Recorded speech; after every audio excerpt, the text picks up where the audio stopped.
That's on, I think. We looking this way, looking this way. Whichever way you want. We're going to leave that in. Andy Stevenson for Severe MMA here with the GTA selector Ger Harris ahead of his fight versus Gregory Wamatan this Saturday at Cage Warriors 170 in the RDS in Dublin. How are you, sir? All good, yeah. Just ready to rock now. Fight week. Yeah. Are you getting excited, nervous? Yeah, just excited. But just the closer it gets, the better for me. You know what I mean? I'm ready 8 weeks ago, so Yeah. it's just exciting now. You know. Yeah. Obviously, the last time that you went in was your Cage Warriors debut. Yeah. And you were hoping to secure that multi-fight deal with the promotion. You got it. What's the emotion, or not the emotion, but like, what are you thinking coming into this one? What's this fight camp about? Obviously to make a statement on the division now. Like, obviously, I made a huge statement on my debut, showing off my skill set, showing Cage Warriors what I can do, showed them the star power I have. So they seen it, they wanted me, they got me. Now let's see, we want to go for the title. So that's the plan with this contract. Yeah, and you brought a great crowd with you the last time. I saw them going absolutely nuts when Yeah, you that's were it, fighting. yeah. Jerry Chance ringing Yeah, everywhere. quality, yeah. Jerry Springer. Yeah. Yeah, no, fucking big. Hopefully another big crowd this time. Obviously, like we done. I think the t-shirts alone. I think the t-shirts alone I got rid of 50 of them. So that's 50 tickets guaranteed. And I think I done 170 tickets the last time. So hopefully a little few more than that this time.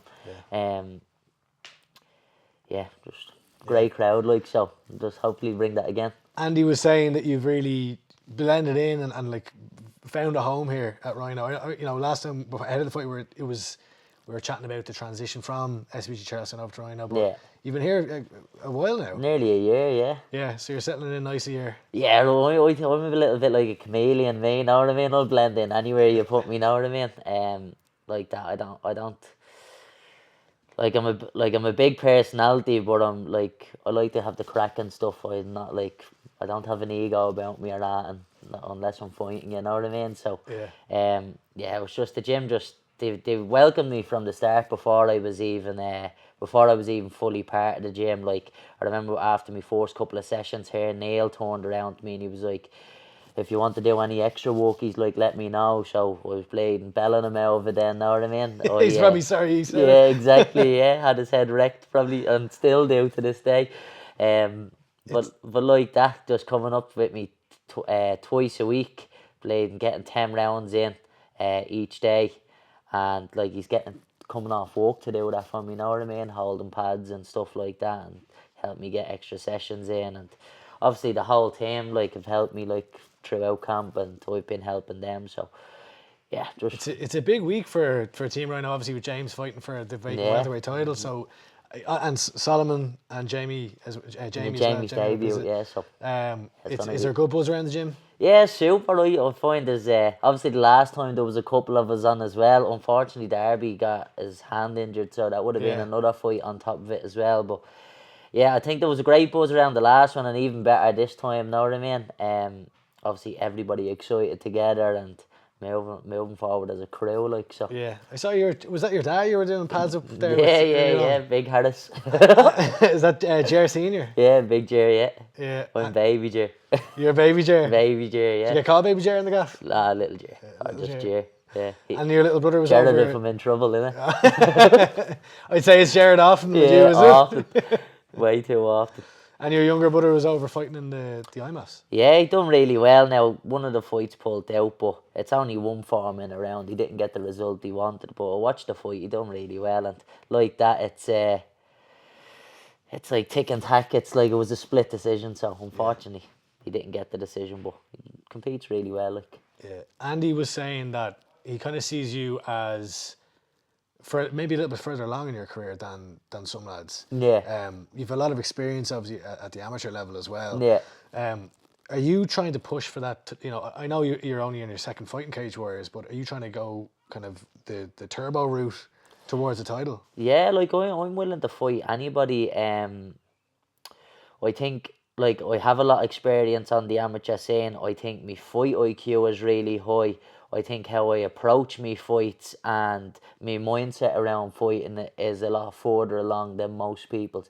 Like, I think there might be like I find like no matter where I am, I find when I'm speaking to people about fights, they don't look at it the same way I do. You know what I mean? In terms of like the mindset around it anyway, and how I approach fights. Like I'm here to fight, so I'm ready to take the turbo route. I think I can get this fight. Maybe, um, like I saying, a man Long Cavanagh, they're probably going to be giving him the title shot next. Did you see his fight there? At the Yeah, weekend? watch this one. Keeping an eye on all the flyweights. Know what I mean? So anybody that looks half decent, they're getting put in a book. Know what I mean? So Lanny Kavanagh's in your book, is he? Yeah, definitely. I think me and him could be fighting at the end of the year for the title. That's the way I see it going. I think he's really good. I think we have like somewhat similar styles. I think I could be probably fighting De Silva next. I was meant to, wasn't signed or anything, but me and him fought on Cage Fight Series. Same show, both of us got really good finishes, and then there was little talks about them doing a flyweight belt for Cage Fight Series. So it'd be nice to catch him on the Cage Warriors route. So you'd be looking at maybe him as the next opponent then? Yeah, because he's 2 or 3 fights ahead of me in Cage Warriors. He's on a loss now, so he wants to obviously catch somebody on the come up. You know what I mean? And any of the other flyweights I've seen, like I was watching this card 2 weeks ago. There was the guy who lost to Sam Creasy and LeBron. So he's at the getting a win back. So he's probably in the same sort of running I'm in.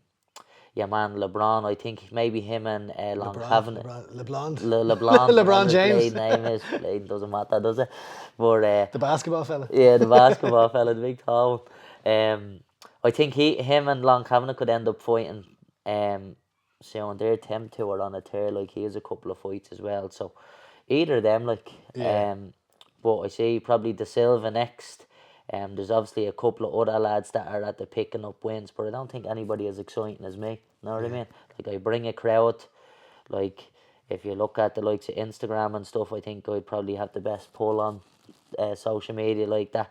Not the highest following, but definitely the highest interactions. Know what I mean? That's what all the lads said to me on Cage Warriors. Like my videos are hitting here, so I'm the entertainment. That's what they want to see. Do you think about that often? Like obviously the fighting is the main goal, but do you look at it as kind of like you need to have the total package?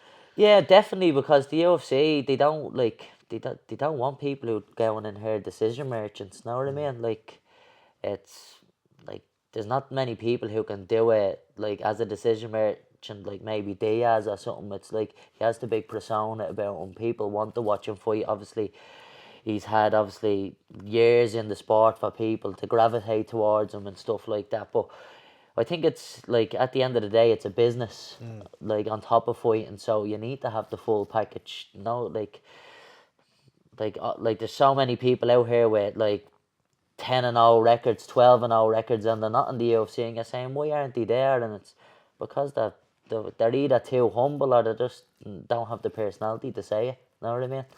And I think we have her all. So Yeah, I don't think you'll have any issue with that. no, not a fucking hope. Yeah. You're fighting Gregory Wamatan, as we said. Yeah. Jiu-Jitsu black belt, I believe. Yeah. He has a few fights at the pro level. I haven't been able to find a whole lot of footage on him. I don't. Do you know much about him? I don't know too much about him. Obviously, you tapology them, and you watch their fights. But he had one fight on Fight Pass, and then the other two couldn't really see, but he had shite records. So, he fought a decent fella who actually fought the weekend as well. I think his name is Jeremy Scott, and literally just a grappling match. Like, I'm not going to be there for him to grapple with me. He's going to be chewing on me knuckles from afar. So, yeah, I think he's going to go out here. That's his game. He's a jiu-jitsu player. He's going to want to come out and play jiu-jitsu. He won't be doing that with me. He'll be eating elbows if he starts shooting. He'll be eating knees, anything on the way in between. I see you've got a new career in commentary as well. Oh, yeah, just you've been making the rounds in the different promotions. Yeah, that's it. Do you know what? I love the commentary because obviously I have a dense knowledge in the sport. I'm doing it 15 years. I've I help coach the kids. I've been coaching probably kids since I'm 15. Like I know when I'm watching the sport, I know what I'm talking about. And then anybody who's watched or listened to the commentary, they're like, oh, that was the fucking business, or like you done really well on that. And then obviously the fighters, they're like, obviously my personality just in general, like I be shouting mad shit when I'm on the mic anyway. You know what I mean? Try to keep it. I think the lads in Severe have what do they call it, like an audio track where it's one of your lines is yup out where they play, Yeah. they can just press a button and it plays it. Quality. But like that, it's like just them little one-liners and stuff like that, and lads are like, "Oh, I hope you'll commentate my next fight" and stuff like that. So you get a little bit of a buzz out of it, and then obviously commentating the fights, yeah, it's sort of different atmosphere of them when you're in the crowd. The Yeah. crowd's obviously a great atmosphere, but it's like I think the couple of times I've done it, like even sitting there and you're yapping before the fight, "Oh, who do you think has this?" and then, know what I mean? Yeah, having it's like. Most people you watch fights with, you don't go with the lads out of the gym. You go with your few pals outside the gym, and most of them probably don't fight. Where it's, when you're on the commentary, you're probably there with three people who watch the sport and have a deep knowledge of it. So it's like, oh, he could win this way, he could win Yeah. that way. So I like it. And then obviously you're calling it as you're saying it, and then when it comes out, like when you call something, and you're like, oh, he should be throwing the right hand left hook here because he's moving this way. And then it happens, and you look like you look the business then, Like, don't you? my work here is Yeah, done. exactly. It's all over. As you mentioned, you have 15 years experience in the sport, and a lad you would have come up with, a great lad, is this man right here, Yeah, right. Ryan Chaos Curtis. Have you been up to see him? Have you Yeah, been chatting been with him? up to see him a few times. You were on the phone the other week, and yeah, he's had to just moving into the rehab centre. So obviously he put up a video today of him getting Amazing. back pedaling and stuff. Unbelievable. Yeah. Like there's nobody with a mindset like him, and if you knew him before he got injured, like he was like this before that, even with fights, anything, he's just bulletproof mindset and just his personality in general, just you light up any room. So it's like even when you go into him now after that happening, you're like I remember the first time I seen him, you're like it's like a porcelain doll. You're afraid to bleed and touch him, and he's like, I'm sure it's a massive shock, like when you're Yeah. so used to seeing him, and like me and him so used to bleeding, punching the head off each other, sitting there bleeding, crying, laughing at each other, slagging, and you're going up, and like obviously the news in general before I even went up was just a shock. Like, my mate rang me, my mate Philly, and he was like, did you hear what happened? And I was like, no. And it was like, I was waiting for the two of them to start laughing or something. Yeah. Know what I mean? I know it's a bit of a mad joke, but it'd be the type of fucking yeah, like, where you think someone's playing a prank on you. or yeah, something. you thought he was joking, and then obviously went up to see him. Then you're like, what the fuck, like, and you got the story of what happened and things. But that's the sport we're in. Like, it's at the end of the day, like anything can happen, can't it? It's like it happened to another lad down the country. What was his name? Ian Coughlin. Yeah. Yeah. So and he's not as well off of it. Like he probably got a more better end of the stick. Like Courtad, like by the looks of things, and I know by Courtad's attitude, like there's nothing stopping him from probably walking again. Like to be honest, I believe so much in him that I believe he could probably fight again if he wanted. Now we had a conversation about that, and he says he believes he could as well, but like that's for him to decide. Yeah. Like when the time comes, but. And you would have grown up, like literally He's- grown he's up with like Ryan. me, Like he's like, like, genuine. am I right in saying he's kind of like an older brother figure almost to you? Definitely. Like I remember, cause it's only in the gym a couple of weeks, and obviously there wasn't any classes in between the teens and the fighters. It was the teens then the fighters. So obviously he'd be coming in, and I was always a little bit of a bollocks as a kid, like having the laugh and slagging and stuff. And I remember, That doesn't surprise me. yeah. But I remember he came in and like people were at the being telling me about him, so he was a little bit larger than life for me. Oh, like there's Court there, and then obviously when I was starting the sport, and you're obviously like learning about the gym you're in, and it's like he was going, like I was small, he was the smallest on the mat, so I was like, oh, I want to be like him, and then obviously it wasn't too long, about 2 or 3, it wasn't too long before he was starting coming out and watching me at competitions, and I remember like one time he was like, go over there and kick him in the arse, and I went over and gave him a boot in the hole. It was Chris Fields. Know what I mean? But yeah, How did Chris Fields react to that? Me 32 kilo. Ha, what's up? But Courtad told me to go over and do it, and I was like, I'm not doing it, and I ended up doing it, and we all just fought. But it was like just that sort of big brother, like sort of bond, know what I mean? And like that, I've always looked up to him, and he's always been further in the career than I have. So he's always had loads of career advice for me. Watch out for this, don't do this. I ended up doing this, and yeah, I ended up so he constantly just gave me advice in and out of the cage, because It's like sometimes without like him there, I don't know how I would have spoke to. You know what I mean? Yeah, just to be honest, just really proud just to even be his friend. You know what Yeah. I mean? And has he been on your mind? Kind of, this is your first fight since he's had his accident. Are you kind of taking inspiration and Do you know what? I think it's not so much because, like, I think for my mindset in terms of my career, it's like your ego needs to, like, you need to tell yourself you're bulletproof. I believe in bulletproof. I fucking am bulletproof. Like, you have, like, if I was to take that on board and be like, oh, imagine that happened to me, I'll probably Yeah, never of train again. course, Know what I yeah. mean? And there's probably loads of people who look at that and say, I'd say most people, most fighters in the like I don't fight, so like I don't have to go through anything like. But I'd Yeah. say most fighters in the country, when you hear something like that, it's hard not to. it's a little bit of a shock, and you're Yeah. like, but like, touch wood, that could be anybody in any gym, and hopefully not. And just so unfortunate that it happens to bleed someone so close to you. It's a little bit hits home a little bit more, but at the same time, it's like for the likes of me, I'm so like far into my career now that it's like you understand that's a freak accident. Like I've like that. I've been training for 15 years, and I've heard that happen twice, and like that, it's a nearly. I suppose you can continue carrying the flag for him now. Do you know what I mean, with your career? Yeah, to be honest, I always felt like I was doing that anyway. I always felt like I was like Court. Obviously, he's like when he was still fighting, I just felt like it was like I was carrying on that like I always wanted to be like Corta, so I always wanted to carry on like his sort of style, and obviously you develop your own style and your own persona and all these sort of things, and It's like like Carter would have come up on their own, yeah. and so he would have probably been trying to Yeah, and emulate O'Reilly that all like drips down. So Yeah. Owen always used to say to us like, we fight to finish. Yeah. And when I watched Courtard, he went out and fucking finished fights. And when I was in the training room with him, the same thing. That's how he'd, like, when you're speaking about things, it's not, oh, we're here to train, this is a sport. It's like, we're here to fucking fight. And like, so I always wanted to be like Corta, that sort of way. So some of them, probably one of the main reasons or one of the biggest like influences on me as a fighter is Corta, because like that, he's my big brother. I wanted to be exactly like him. It's going to be the same weight as him. I knew that from when I started. I was 32 kilo at 11 years of age or something. Yeah. Know what I mean?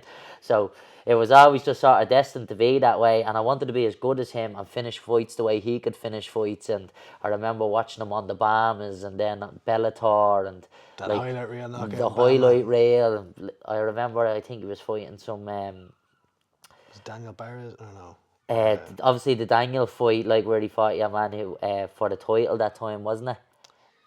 I'm forgetting now. Maybe. But he fought, I just remember one fight specifically, he's fighting, I think, Shajiq something, or one of the brothers. Shad Shaq. Shad Shaq, Yeah. maybe. But he just lands a clean combo and like throws a knee clean up into his chin, but he doesn't finish him with the knee. I think he drops him and follows up Oh with yeah, a no, couple of that shots. was it. It's not. What he lost to Barras actually, did he? Yeah, he lost to But Barres. was it but- Gonzalez or something?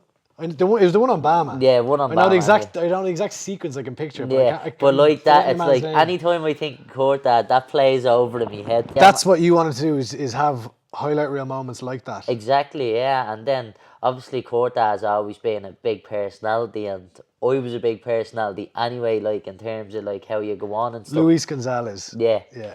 yeah, but well, there you go, yeah. Yeah. But like that, I always just wanted to have that what he had. Know what I mean? I was like, I'm gonna have that.